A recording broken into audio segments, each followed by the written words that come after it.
In the remote hollows of the Missouri Ozarks, where fog clings to ancient ridgelines like breath from the dead, silence had a weight of its own. The hills there weren't just hills.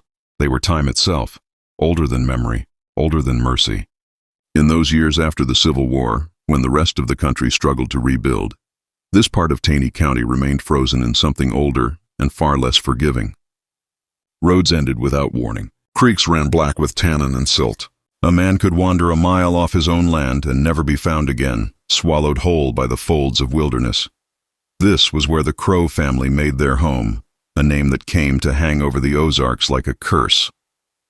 Locals whispered of their ridge, of the cabin that sat crooked between two gnarled oaks, of the smoke that rose from its chimney even when no one was seen. Few had ever set foot on Crow land and returned with much to say. Those who did always spoke of the same unease. The sound of scripture echoing through the trees at night. Voices too solemn, too deliberate, to be mere prayer. Adeline Crow, the matriarch, was said to have been a widow since before Lincoln was elected. A tall, severe woman with iron-gray hair and eyes the color of stone, she had once been a midwife in Tennessee before the war drove her west.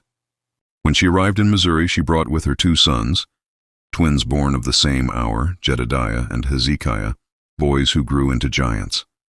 Each stood near 7 feet tall, shoulders broad as oxen, skin pale as milk, and hands thick from years of timber and toil.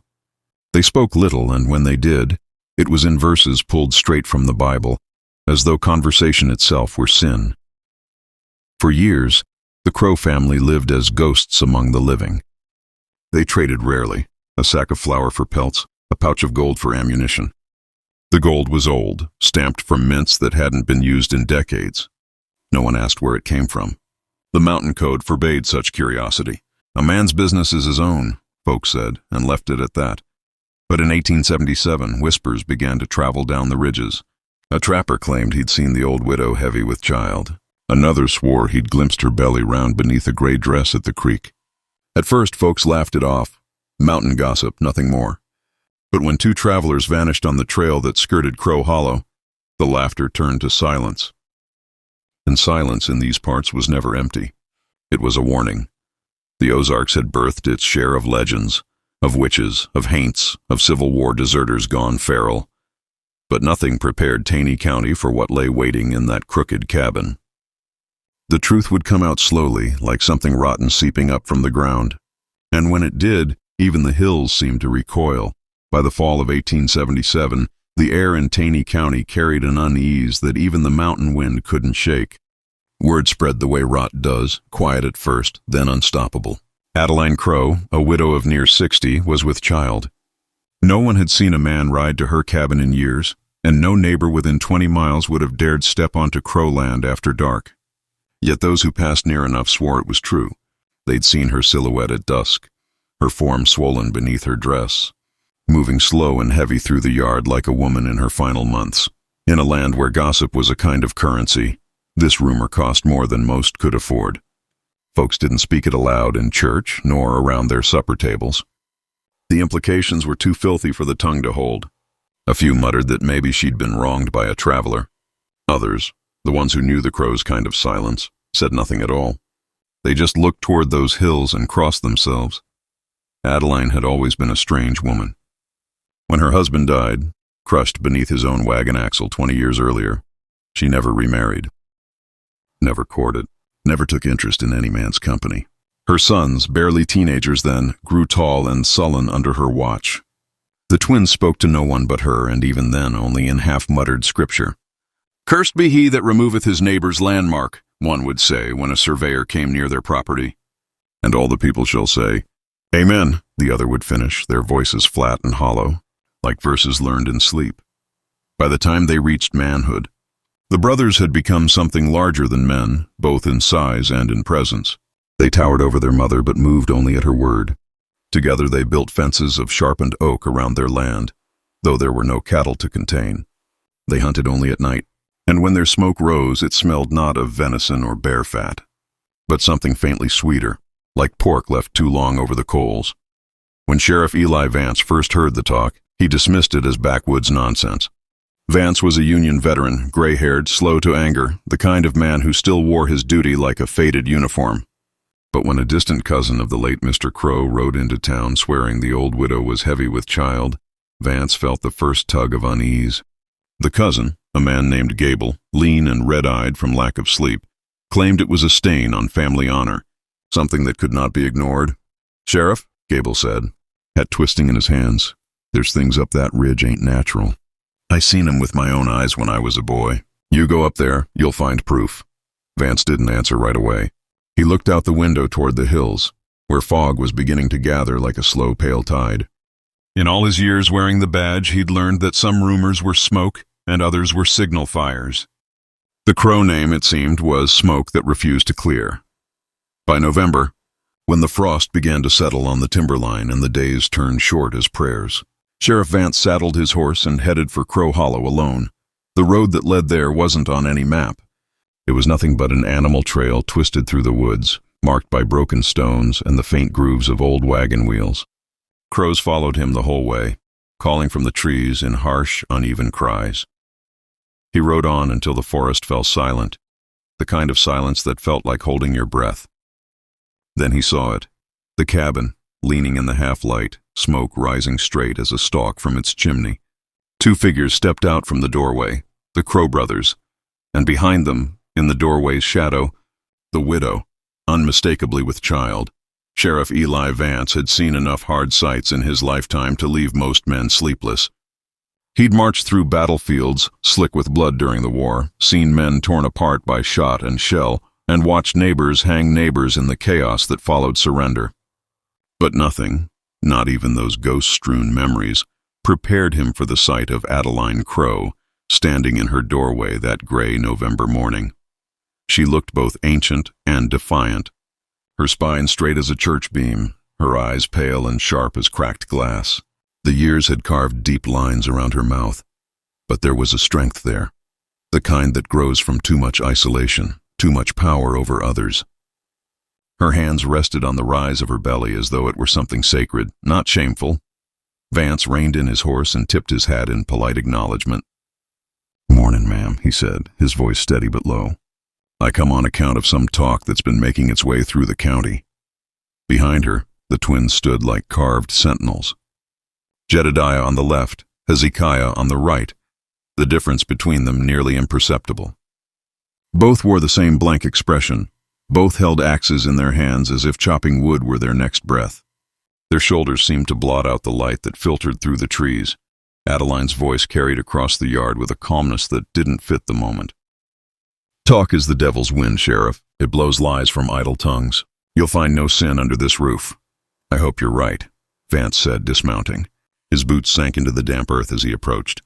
"But folks are worried. They claim you're expecting. I mean no disrespect, but the county can't turn away from such claims." "You understand that?" The old woman didn't flinch. Her eyes bored into him like augers. "My child was born and buried already," she said. "A stillbirth. Laid to rest on our land as is our right. There's nothing more to say." Vance studied her for a moment longer, measuring her words against the unease prickling at the base of his neck. The air felt wrong here, heavy, sour, as though the earth itself were holding its breath. He nodded slowly. "All right then. I won't trouble you further." But as he turned to leave, Jedediah spoke for the first time. His voice was deep and strangely melodic, like a sermon echoing from a hollow church. "The Lord trieth the righteous," he said, staring directly at Vance. Hezekiah followed, finishing the verse in perfect rhythm.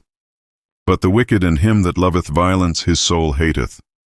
The words hung in the air like smoke. Vance met their eyes, pale, unreadable things that reflected no emotion, only certainty, and tipped his hat again. "Scripture's good company," he said quietly, "but it cuts both." He rode back to town in silence, the crows still tailing him through the gray sky. The image of Adeline's swollen belly burned behind his eyes. The explanation she'd given was plausible enough. Stillbirths weren't rare out here. But something in her tone had unsettled him deeply. It wasn't grief he'd heard, it was pride. That night, Vance sat alone in his office, lamp flickering low, poring through old county records. He found them, the forgotten names, the men who'd gone missing in the southern reaches of Taney County over the past 15 years. Drifters, peddlers, a surveyor or two. No families to file claims, no one to search long after the trail went cold. When he drew their last known locations on a hand-drawn map, his pulse slowed. Each mark circled back to the same place. The Crowland. Outside, thunder rolled over the hills, and the old sheriff whispered to himself, not a prayer, not a curse, but a promise. Tomorrow I'm going back. The next morning dawned gray and cold, the kind of morning when the Ozark mist hung low enough to touch. Sheriff Eli Vance lit his pipe and stared at the hand-drawn map spread across his desk, the ink marks still glistening from the night before. Every disappearance he'd traced, 12 in all, dating back nearly 15 years, formed a rough circle. And right in the center of that circle sat the Crow homestead. It wasn't proof. Not yet. But it was enough to gnaw at the sheriff's conscience. Men didn't just vanish in clusters like that, not in the same stretch of land. Not without reason. Vance was not a man given to superstition. He'd buried too many soldiers, seen too much man-made cruelty to believe in ghosts. But he knew evil when he smelled it, and the air around the Crow name stank of it. He began his work the way any lawman worth his badge did, quietly, methodically. He rode from one isolated cabin to another, speaking to those who still remembered. In the smoky corners of taverns, in barns, and along fence lines, he asked questions that made men shift their weight and glance toward the hills. A trapper remembered finding a bloodied mule harness near the hollow a few years back, no mule in sight. A widow said her husband's cousin, a traveling peddler named Old Pete, had last been seen heading up Crow Ridge with a cart full of goods and a promise to return before winter.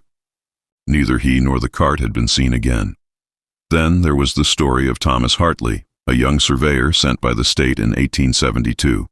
His ledger showed his last entry just days before he disappeared. He'd been mapping the same section of land the Crows called their own. The ledger had been found months later, washed up in a creek 2 miles downstream. Its last line read simply, "Approaching Crow property. We'll proceed at first light." Vance listened, noted, and said little. Each piece of information fit into the growing mosaic of dread. But he knew mountain folk.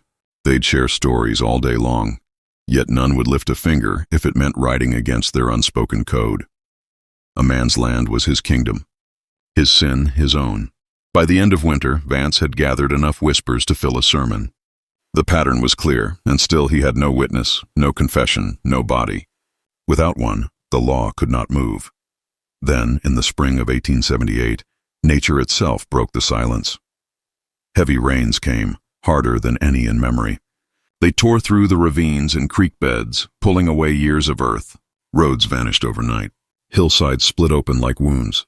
And in that chaos, the Ozarks gave up one of its buried truths. A hunter named Calvin Marin, following the swollen banks of a creek near Crow Hollow, found a leather satchel protruding from the mud. Inside were tools and papers so well preserved they might have been buried yesterday. A surveyor's compass, brass and still shining beneath the grime, and a logbook stamped with the name Thomas Hartley. Vance turned the pages carefully under his office lamp. The final entry made his chest tighten. Crow section nearly marked. Odd sounds at dusk. Voices. Woman singing. Proceed tomorrow. It was dated 3 days before Hartley vanished. The sheriff exhaled slowly, staring out the window toward the black line of hills that swallowed the horizon. The mountains had finally spoken. He folded the ledger closed and reached for his revolver. "All right then," he murmured. "Let's dig." By late April of 1878, the earth had dried, but the creek still carried the stain of the flood. Sheriff Eli Vance rode with 3 men he trusted, Deputy Amos Tiller, old trapper Calvin Marin, and Reverend Harlan Goss, into the hills where the Crow family had lived undisturbed for nearly 2 decades. The morning fog clung to the trees like smoke, and the mountains ahead were half lost in gray. They rode slow. No one spoke much. Each man knew enough about Crow Hollow to keep his hand close to his weapon. The sheriff led the way, his horse's hooves sinking in the wet soil. "Remember," Vance said, glancing back, "we're not riding to hang anybody. We're here to ask questions, straight and proper. But if they don't answer right—" "They will," said Marin quietly. His eyes were fixed on the trail ahead. They always do, one way or another. The path narrowed as they approached the Crow land. The forest seemed to thicken, swallowing sound. Even the birds had gone silent.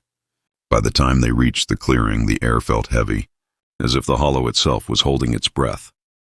The Crow house stood just as Vance remembered, weathered clapboard, black chimney smoke curling into the air, and a stillness that felt too deliberate. The twins were outside, chopping wood in perfect rhythm, their axes rising and falling like pendulums. When they saw the riders, they stopped in unison, their faces blank as stone. Adeline Crow appeared in the doorway, her shawl draped tight across her shoulders. She looked neither surprised nor afraid. "Sheriff," she said, her tone almost cordial. "You found your way back." "I have," Vance said, dismounting. "And I'd appreciate a word inside. There's a matter that needs settling." The old woman nodded once. "Then step in. But leave your thunder at the door. This is a house of peace." Inside, the house smelled of tallow and damp earth. The walls were lined with jars, herbs, roots, and things Vance couldn't name. Over the hearth hung a wooden cross carved roughly from cedar, darkened with age and smoke. Vance set his hat down and opened the leather satchel. "This was found after the flood," he said, placing the surveyor's tools and logbook on the table. "Belonged to a man named Thomas Hartley. He disappeared not 2 miles from here 6 years ago." Adeline didn't look at the book. Her eyes were on the sheriff. "And you reckon I've got something to do with that?" "I reckon he was last seen heading this way," Vance said. "And I reckon your name's been whispered alongside too many disappearances to ignore." The twins shifted near the doorway, but Adeline lifted a hand to stop them. "Sheriff," she said softly, "the land keeps what it wants. It's not mine to answer for." The word sent a chill up his spine. "Meaning what?" She smiled faintly. "Meaning the ground here is old. Older than my blood, older than the law. Some things that come into these hills don't leave because the hills don't let them." Before Vance could reply, Marin's voice cut through from outside. "Sheriff, you need to see this." They rushed out. Near the tree line, the flood had eaten away part of the slope, exposing what lay beneath, a tangle of roots, rocks, and something else. Bone, human bone.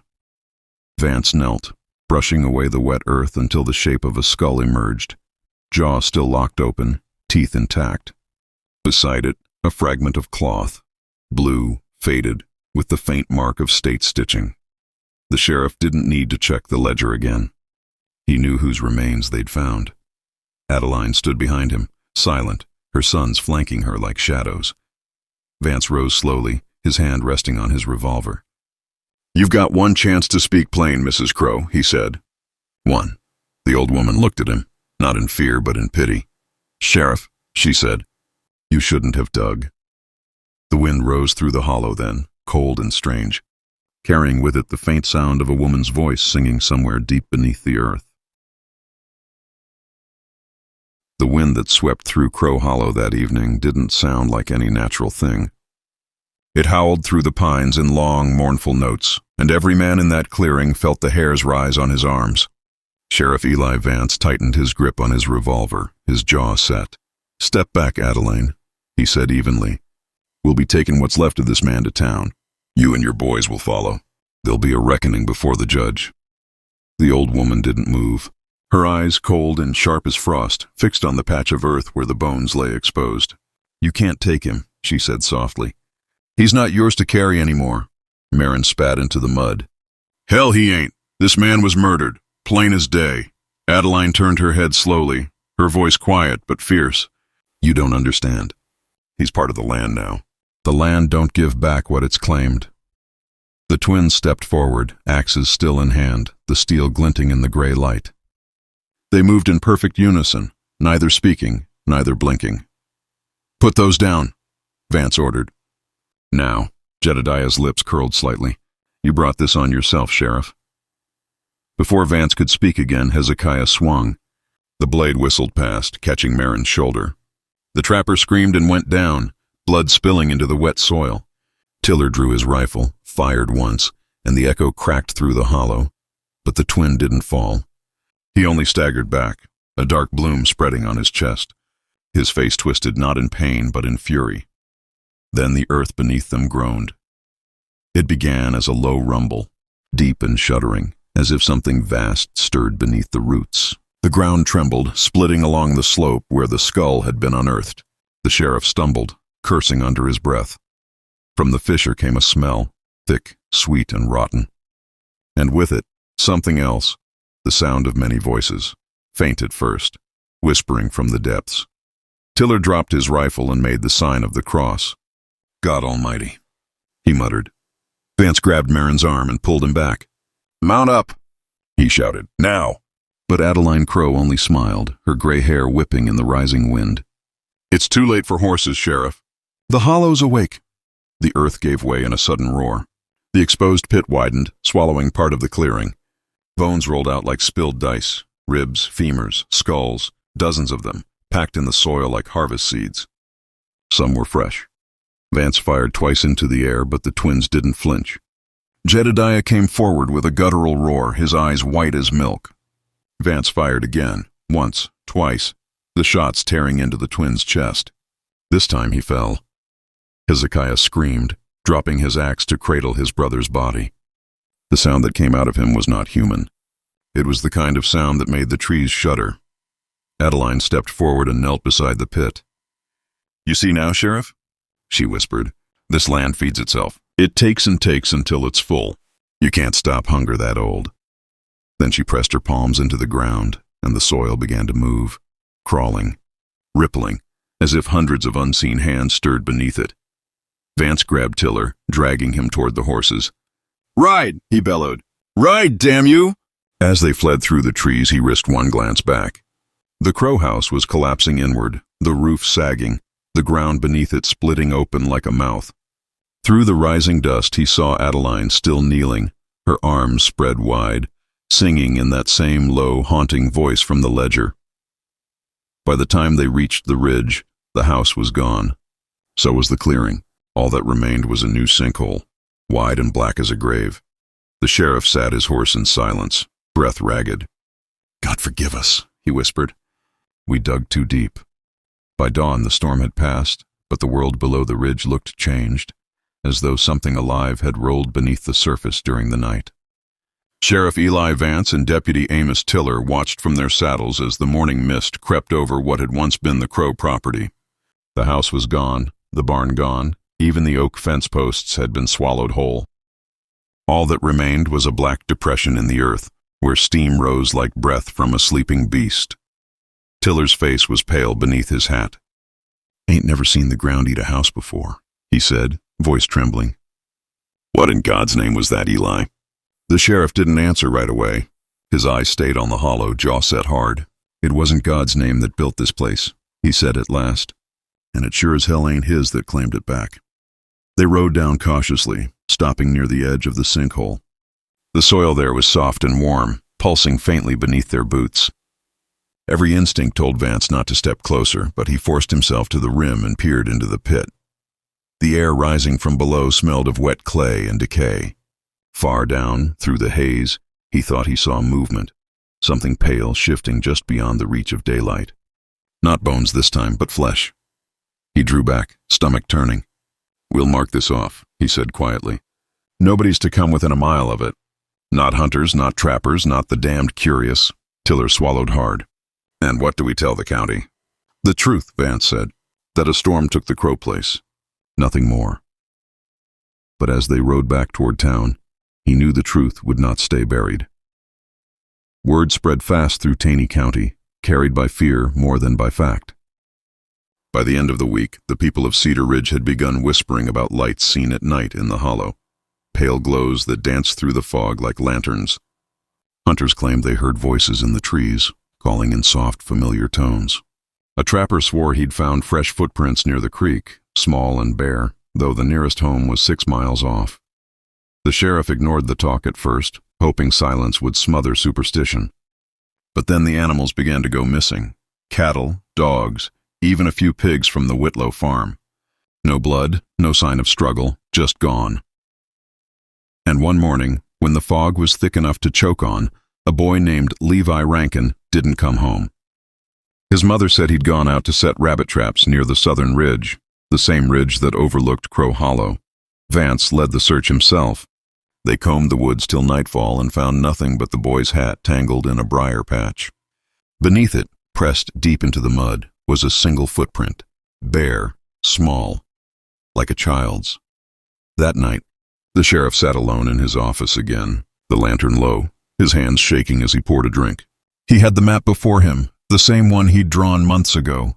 Only now, new disappearances were spreading outward from the hollow, a slow, creeping circle. He thought of Adeline Crow's final words. The land keeps what it wants. Outside, thunder grumbled far off. The sheriff stood, holstered his pistol, and went to the window. The night was black and wet, and through the drifting fog he thought he saw something. A figure at the edge of town, standing perfectly still. Too small for a man. He blinked and it was gone. The sheriff exhaled, breath fogging the glass. "It's not finished," he whispered. And from somewhere in the dark, faint and distant, came the sound of a woman's song, soft and steady, carrying through the trees like a lullaby meant for the dead. By midsummer of 1878, the hollow had stopped being a place on a map and had become something whispered in taverns and prayed against in churches. No one dared hunt the southern ridges anymore. The old road that led past the Crow property was overgrown, its ruts filled with standing water. Even the mail riders refused to pass that way after dark. Sheriff Eli Vance hadn't slept through a night in months. The dreams came without warning, always the same. The ground breathing beneath his boots. The Crow woman's face half-lit by firelight, her lips moving in that soft, wordless hymn. And then the earth opening wide, pulling everything, light, sound, life, down into the dark. He'd wake drenched in sweat, the taste of soil in his mouth. Tiller begged him to leave it alone. "Whatever that place is, it's not ours to fix," the deputy said one morning, finding the sheriff hunched over his desk, tracing circles on the old map with shaking fingers. "It's mine," Vance said flatly. "It started under my watch." "You did what any man could," Tiller replied. "You brought the guilty to light. The ground took the rest." Vance looked up then, his eyes hollow. "You think the ground's done taking?" That week the fog returned, thicker, heavier than before. It rolled down from the hills and never quite lifted. The Rankin boy was still missing, and now others were vanishing too.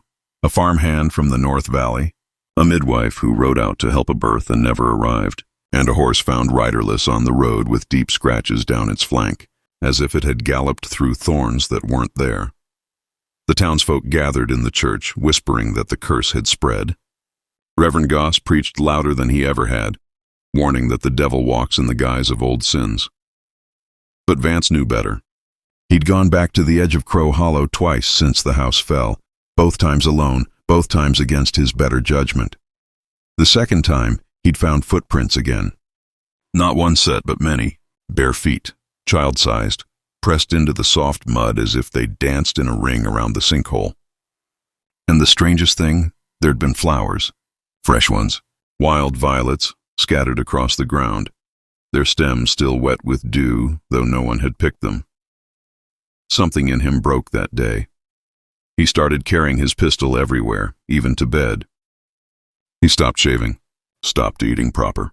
The townsfolk began avoiding him, whispering that the sheriff had gone touched in the head. One night, after too much whiskey and too little sense, Vance rode back toward the hollow alone. The fog swallowed the lantern light. His horse trembled beneath him, every muscle tense. At the ridge, he dismounted and looked down. The pit had changed again, wider now, deeper. The faint glow from its depths flickered like embers in a long-dead fire. And then he heard it. The singing. It was faint, sweet, and steady. The same tune from his dreams. A lullaby, rising from below the earth. He called out, his voice cracking, "Adeline Crow, show yourself." For a moment there was silence. Then from the fog came the sound of footsteps. Slow, deliberate, bare feet on wet earth. A figure stepped into view at the edge of the sinkhole, small, pale, dressed in rags. A child, a girl. She raised her head and Vance's heart froze. Her face was wrong, too still, too perfect, and her eyes reflected the lantern's flame like an animal's. She smiled. "Sheriff," she said softly, in a voice that wasn't her own. "You shouldn't have dug." And then she stepped backward, vanishing into the mist, into the pit that pulsed faintly with light. Vance stumbled forward, shouting her name though he didn't know it. The ground beneath him shifted, breathing again. Something vast moved below. He fell to his knees at the edge, gripping the wet soil, staring into the dark that looked back. When he returned to town the next morning, his clothes were torn, his boots caked with black mud. He said nothing to anyone, but those who saw him swear they heard humming, soft, gentle, familiar. By autumn of 1878, the name Crow Hollow had become a warning, not a place. Mothers used it to frighten their children into obedience. Preachers wove it into sermons, and travelers marked their maps with a rough X and the word avoid. But for the people of Cedar Ridge, the horror had seeped closer than any boundary line could hold. Sheriff Eli Vance still held his post in name, but his presence had changed. He was no longer the calm, deliberate man who'd once kept order with quiet confidence. He moved through town like a ghost in uniform, silent, eyes distant, hat pulled low. His deputies said little now, and even fewer dared ride patrol beyond the river. It began with small things: livestock found mutilated, their carcasses arranged in strange patterns that seemed almost intentional, a pair of lanterns seen flickering along the ridge at midnight, where no road ran, a hunter's dog returning from the woods, trembling and half-blind. The midwife's husband swore he saw her shape through the fog one dawn, standing at the edge of the tree line, but when he called her name, she turned and melted into mist. The town council met twice that month to discuss the problem of fear. They spoke of wolves, bandits, or superstition, anything but the truth that everyone felt crawling beneath their skin. Reverend Goss thundered from the pulpit about divine punishment, calling the Crow sins a blight that still poisoned the land. He urged the people to cleanse themselves, to burn the past from memory. But memory is not so easily burned, especially when it starts to whisper back. The first to speak of voices was old Mrs. Carter, whose house stood nearest the southern woods. She said she heard singing on still nights, hymns she remembered from childhood, sung in a woman's voice too pure to belong to any living soul. Her son laughed until he heard it too. Then he took to sleeping with the windows nailed shut. Others began hearing it as well. Not always songs, sometimes prayers, sometimes the rhythmic sound of digging that came faintly through the ground, as though the earth itself had learned to speak. Sheriff Vance kept his silence through it all, but his behavior grew stranger. He was seen leaving town at odd hours, always headed toward the ridge. He'd return near dawn, his boots soaked, his face gray with exhaustion. When asked what he'd found, he'd just mutter, "Not done." "It's not done yet." Deputy Tiller followed him one night, against his better judgment. He said the sheriff went straight to where the Crow cabin had stood, though there was nothing left but the pit and a scatter of stones. Tiller watched from behind a fallen log as Vance knelt at the edge and lowered a small bundle wrapped in cloth, something about the size of a child's skull. Then the sheriff began to speak softly, like a man reciting scripture. The next day, Tiller resigned. He packed his family and left Missouri for good. By winter, the town was unraveling. Farms lay abandoned.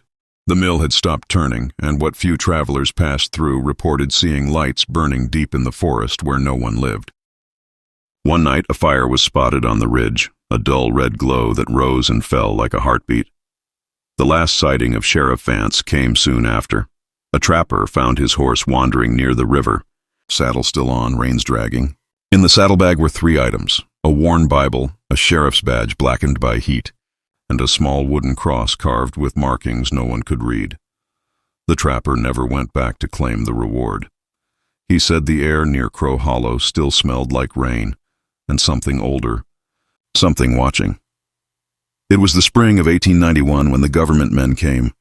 14 years had passed since Sheriff Eli Vance vanished into the mist of Crow Hollow, and the world had changed in ways the old sheriff could never have imagined.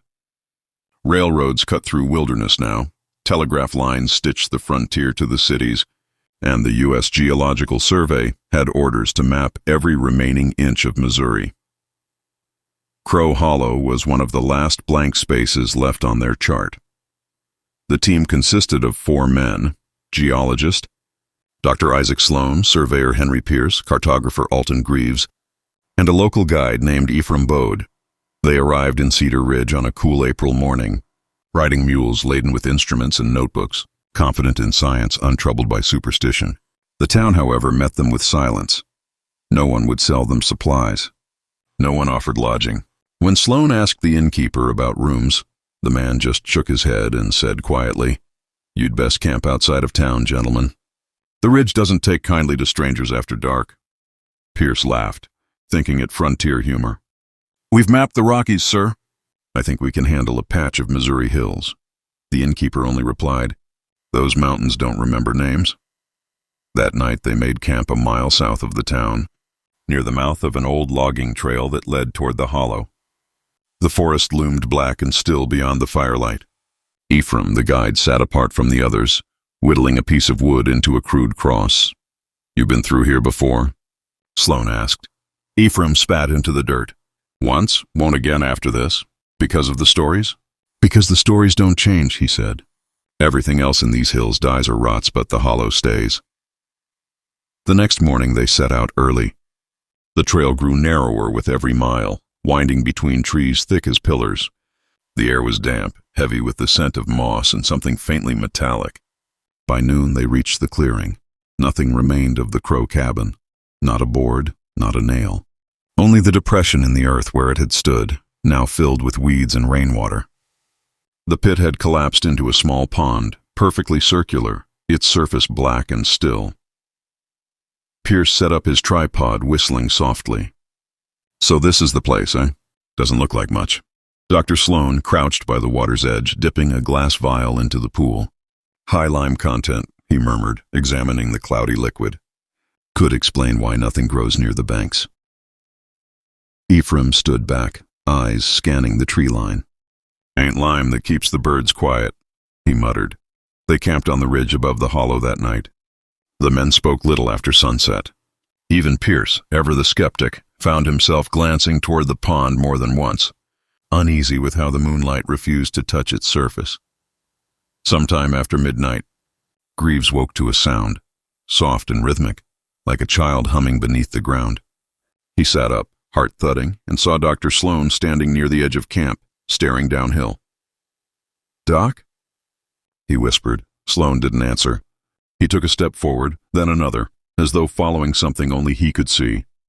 The humming grew louder, now unmistakably a woman's voice singing a hymn Greaves half remembered from church. "Shall we gather at the river?" "Doc!" Greaves hissed again, but when he rose to follow, Ephraim's hand shot out, gripping his arm. "Don't," the guide said quietly. "You hear her once, you don't go after her." Greaves hesitated. "Her who?" Ephraim didn't blink. "The mother."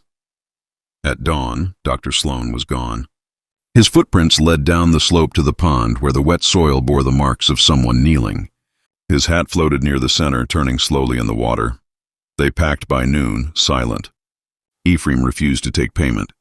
"Some debts," he said, "ain't worth silver." When Pierce and Greaves returned to St. Louis weeks later, their maps showed every ridge and river of southern Missouri, except one. The area marked Crow Hollow remained a perfect circle of blank paper. No one ever filled it in again. Henry Pierce never spoke of Crow Hollow again, not to friends, not to colleagues, not even to his wife. Yet the memory clung to him like mist on the hills, a shadow that followed him through every town, every field, every quiet evening. The years passed, but the hollow did not release him. He had returned to surveying in other states, Kentucky, Arkansas, Tennessee, mapping rivers and rail lines, noting elevations and gradients, yet the landscapes felt hollow compared to the memory of southern Missouri. The faint scent of wet soil and quicklime haunted his nostrils. The faint sound of singing, always distant, always female, rose in the dead of night when he closed his eyes. Pierce often wondered if the others had heard it too, But time and the need to maintain credibility forced silence. Dr. Sloan, he had learned, had never returned. Greaves quit the government team entirely, vanishing into the Ozark hinterlands, rumored by locals to have taken to the hills like a hermit, speaking only to shadows and the wind. Henry Pierce's breaking point came 14 years later, in 1905. He had returned briefly to Missouri to survey a small township for a railroad expansion.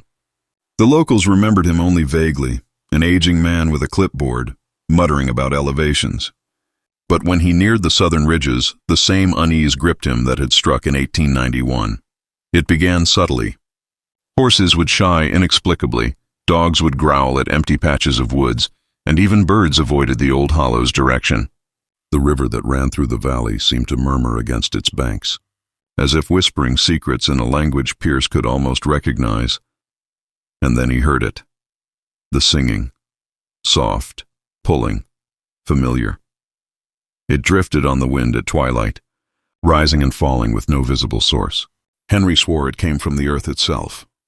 His notebook slipped from his hands as he knelt by the roadside, staring toward the faint glimmer of the hollow through thinning oaks.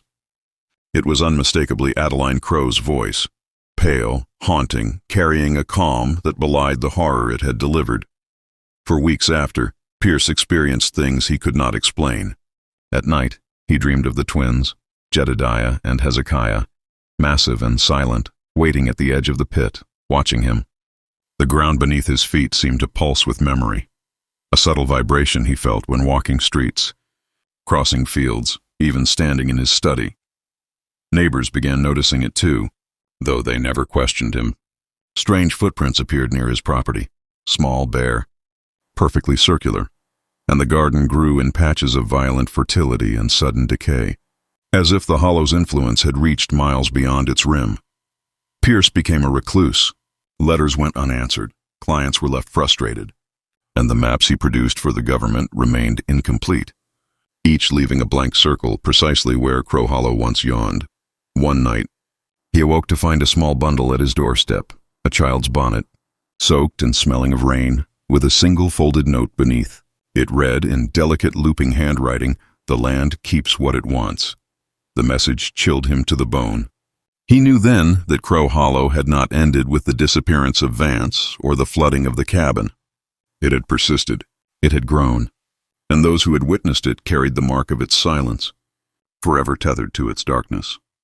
Henry Pierce's last journal entry, dated October 12, 1905, ended with these words: "Some things in the earth are older than law, older than man, and older than God.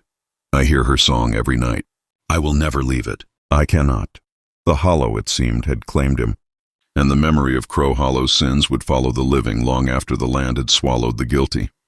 By 1910, the memory of Crow Hollow had become legend, whispered in the valleys of Taney County and carried by itinerant traders to towns far beyond Missouri.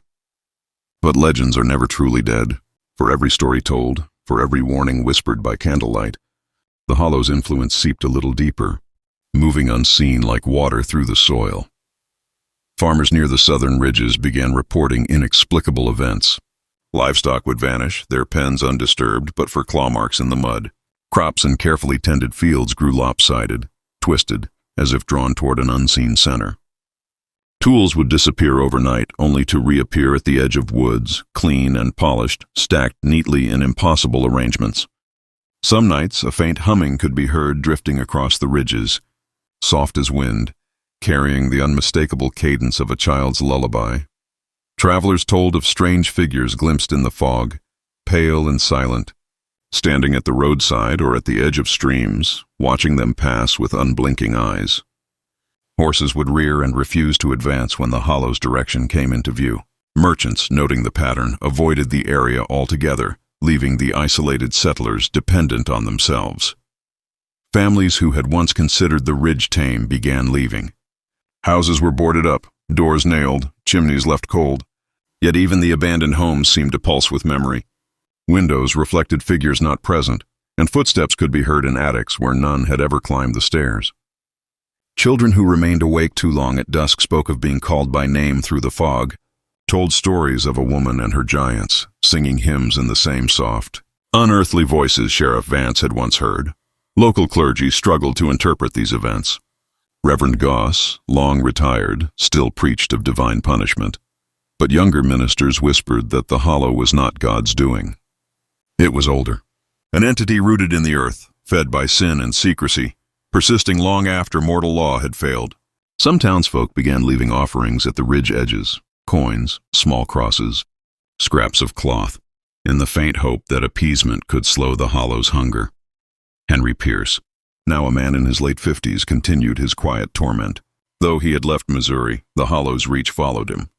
Reports of missing travelers matched those he had documented in his surveys. The footprints in the mud, the faint humming, the soft singing, and it was as if the hollow had expanded, carrying its memory like a contagion into surrounding counties. Even those who had never seen Crow Hollow felt its presence. When storms swept through the Ozarks, they brought more than wind and rain. They carried whispers from the hollow, chilling the living with tales of past sins, of bones buried and blood spilled in service of a family's twisted devotion. People reported sudden illnesses, nightmares, and dreams in which the earth itself opened beneath their feet. All pointed toward a singular truth. The hollow had not remained confined to its original pit. By the second decade of the 20th century, Crow Hollow existed in multiple forms: a place, a story, and a shadow. It reshaped the land subtly, warped the minds of those who dared enter its memory, and claimed the attention of anyone who had witnessed its horror firsthand. Its legacy was not in bodies alone, but in fear, in silence, in the creeping realization that some darkness cannot be buried. The hollow's hunger persisted, patient, methodical, waiting for the next traveler, the next curious soul, the next witness, brave or foolish enough to approach the ridge. It was alive and it remembered. By the 1930s, Crow Hollow had begun to occupy a new space in the imagination of Taney County. Though no longer a working homestead, its story survived in whispers, letters, and the occasional sensational newspaper article.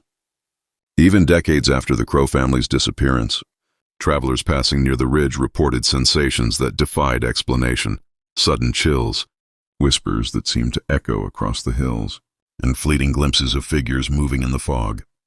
The hollow became a cautionary tale. Parents warned children to stay away from the southern ridges, telling them that the land kept secrets and that curiosity invited danger. Hunters swore they heard the faint hum of hymns at twilight, floating down from unseen hollows. Woodsmen reported logs and stones arranged in symmetrical patterns, as though invisible hands were shaping the terrain. The hollow was no longer a single house or a single family. It had become a living, breathing presence that extended its reach into the hearts and minds of anyone who dared speak its name. Occasional researchers and amateur folklorists began taking interest.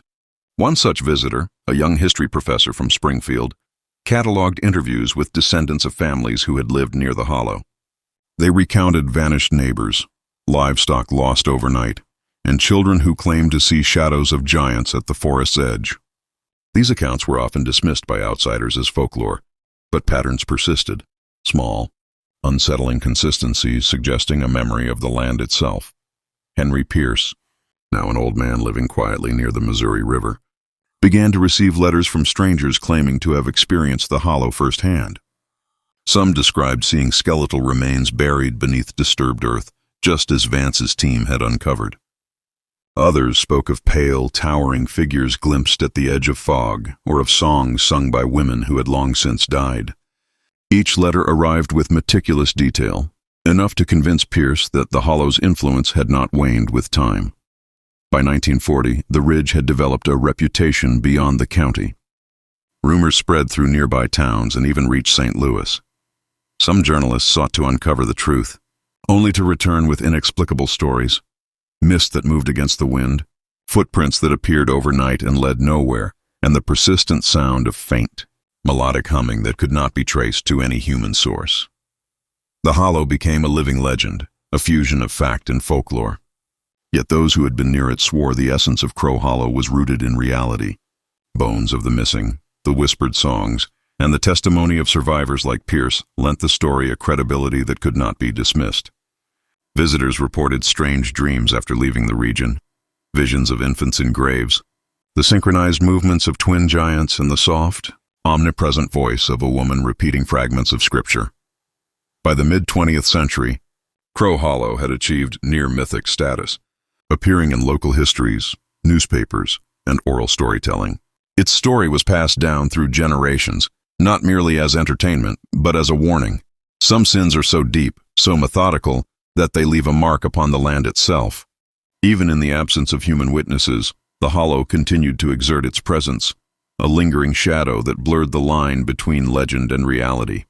And still, the wind carried faint songs through the trees, and those who listened closely swore they could hear Adeline Crow's lullaby, echoing from beneath the hills where her secrets had been buried, and where they remained, waiting. By 1965, Crow Hollow had become the subject of both folklore and academic curiosity. Few dared to venture deep into the southern ridges, but a small team of historians, archaeologists, and amateur thrill-seekers, led by Professor Jonathan Keene from the University of Missouri, set out to uncover what remained of the infamous hollow. They carried shovels, notebooks, and cameras, determined to document whatever lay hidden beneath the earth, remnants of a family whose crimes had long haunted the region. The ridge greeted them with the same eerie silence described by travelers almost a century earlier. Fog clung to the gnarled oaks, and the air was heavy with the scent of moss and damp earth. Even before reaching the old pit where the Crow cabin once stood, the team noticed subtle anomalies. Stones arranged in geometrical patterns that no human had touched in decades, faint depressions in the soil, and small items that seemed intentionally placed. A rusted tin cup, a shattered comb, and fragments of wire-rimmed spectacles. Keene, with notebook in hand, documented every finding meticulously. "This is extraordinary," he said, his voice hushed. "We are not simply uncovering a family homestead. We are observing the remnants of deliberate concealment, ritualistic perhaps, but systematic in every detail." The excavation began cautiously. What had been a hollowed depression now yielded layers of soil carefully deposited over decades. As they dug, the team uncovered artifacts once thought lost to time, the partial remains of old leather bags, pieces of a surveyor's compass, and even tiny carved crosses like those found in the original county records. Each item told a story of victims long forgotten, of meticulous planning, and of a family who had believed themselves agents of divine will. Hours turned into days, and the hollow seemed to react. The fog thickened unnaturally in certain areas, shadows lengthened even under bright sunlight, and subtle sounds, footsteps on dry leaves, whispering chants, were reported by more than one team member. Some dismissed these as imagination or fatigue, but a growing unease settled over the group. The land itself seemed to retain memory, as though it remembered the sins buried within. The most disturbing discovery came when the team finally reached the area believed to be the root cellar. A massive stone slab lay half-buried, and beneath it, the soil was compacted and discolored. As they pried it aside, the smell of decay, faint but unmistakable, rose from the earth. Carefully, they unearthed human remains, fragmented and commingled, showing clear evidence of violence. Dr. Ellen Hart, the forensic anthropologist, confirmed what historians had long suspected. These were victims of systematic murder, preserved by the unique chemistry of the hollow soil, echoing the patterns recorded in Vance's original investigation. Artifacts found alongside the bones: a broken pair of spectacles, a rusted peddler's tin, and carved wooden symbols suggested ritualistic handling. Each discovery reinforced a chilling conclusion. The Crow family's acts were not only criminal, but deeply entwined with their belief in divine justification. Even as the team documented their findings, they could not shake the sense of being watched. At night, shadows flitted just beyond the campfire's glow. Strange, synchronized movements in the trees, reminiscent of the twin giants' presence described in old records, unnerved everyone. The hollow had survived in memory, in legend, and now in the earth itself. Professor Keene wrote in his field journal, "Some places are not merely sites of crime. They are vessels of it. Crow Hollow preserves not just bones and artifacts, but the essence of its darkness. It is alive in a manner beyond reason, and perhaps beyond our understanding." By the time they departed, the ridge seemed unchanged to outsiders. Yet those who had touched its soil knew better. Crow Hollow was not merely history. It was an enduring presence, A witness, a predator, and a reminder that some darkness cannot be buried. By the late 20th century, Crow Hollow had cemented its place in local lore and national curiosity. It was no longer just the story of Adeline Crow and her giant sons, nor the vanished travelers, nor the mysterious disappearance of Sheriff Eli Vance. The Hollow had become a living monument to horror, a place where history, legend, and the supernatural converged. Researchers, journalists, and thrill-seekers came seeking answers, but few left without a lasting impression of unease. The Hollow's landscape remained deceptively ordinary. From a distance, the ridge was nothing more than a dense forest, a ripple of hills cloaked in green. Yet those who ventured near sensed something alive beneath the soil. Horses would balk at unseen barriers, and dogs would growl toward the thickest shadows, their instincts tuned to presences invisible to the human eye.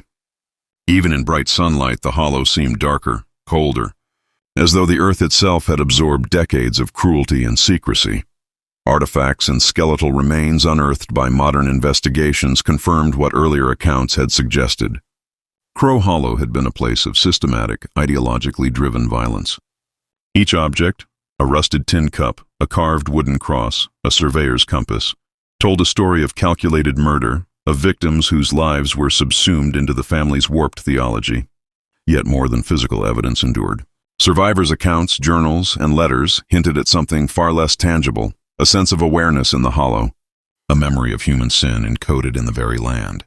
Henry Pierce, the lone surviving surveyor from the 1891 team, had long warned that Crow Hollow was not a simple geographic location, but a presence that extended beyond mortal comprehension.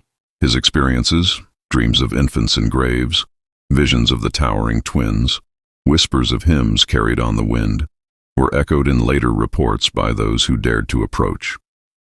The Hollow seemed to exact a psychological toll, imprinting itself upon anyone who ventured too close. Some scholars speculated that the Hollow's persistence was the result of trauma layered upon trauma, human and environmental memory intertwined. Others whispered of a darker possibility, that Crow Hollow had become a locus of supernatural influence, its soil and shadows saturated with the moral and spiritual corruption of its creators. Every discovery, from the infant remains in the 1870s to the artifacts of the 1960s excavations, suggested a continuity, a deliberate, systematic preservation of evil. Today, Crow Hollow remains officially unmarked on most maps, a blank circle in an otherwise meticulously charted landscape. The region surrounding it is quiet, almost unnaturally so, broken only by the wind or the occasional crow that passes overhead. Locals continue to tell stories, of shadows moving against the fog, of faint singing on moonless nights, of travelers who disappear along the ridge trails. Each retelling reinforces the Hollow's enduring presence, ensuring that it lives on not just as history, but as a cautionary emblem of humanity's capacity for darkness. Some say the Hollow waits patiently for the curious, the foolhardy, or the morally blind. Others believe it preserves the memory of its victims, whispering their stories through the trees and streams. Yet everyone agrees on one thing: Crow Hollow is more than a site of past crimes. It is an echo, a shadow, a reminder that evil, once rooted, can persist far longer than flesh and bone, leaving a mark upon the land and the living for generations. Even now, on quiet nights when the fog rolls thick across the Missouri ridges, some swear they hear a lullaby, soft, haunting, unmistakably human, floating from the Hollow, a song that tells of mothers, of sons, of vanished travelers, and of a darkness that refuses to die.